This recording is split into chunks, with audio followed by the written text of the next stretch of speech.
I feel like for a flyweight fight, this fight is actually really good. Lone'erKavanagh is a dynamic, just explosive striker. He uses in and out as well and goes for a lot of body shots. I feel like he can get this done, but don't get me wrong, Brandon Moreno is not done. He's not done.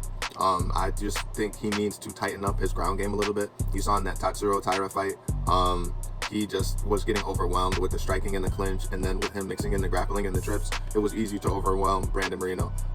Brandon Moreno has great striking. I always love to watch Brandon Moreno strike, in my opinion.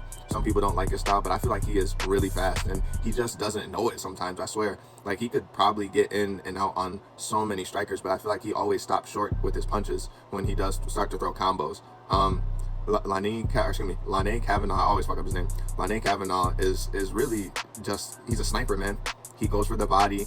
He's gonna go in and out if you let him, and just pick you apart until he can overwhelm you. He doesn't really use that much ground game. He does have a purple belt in, I believe, BJJ, but I just don't see this fight being a ground fight. These are two strikers primarily, with Lone'erKavanagh being a 5-time K1 champion. This is going to be I would say, a striker's delight for the flyweight division, crazy as it sounds. I just think Brandon Moreno has to definitely keep his chin a little lower. Sometimes I feel like he does still keep his chin high, even though he tries to have that like shelled up stance sometimes, or it's kind of hunched over at times. But yeah, I think he can get it done, but he does have to tighten up some of his defensive things in terms of Moreno. I think Kavanagh is really doing well, even though he came off that loss to Charles Johnson.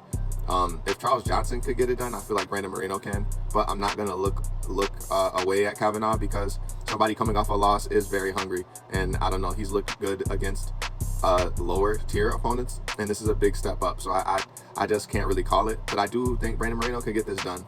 But it's definitely a close fight in my eyes. Let me know what you guys think. Peace.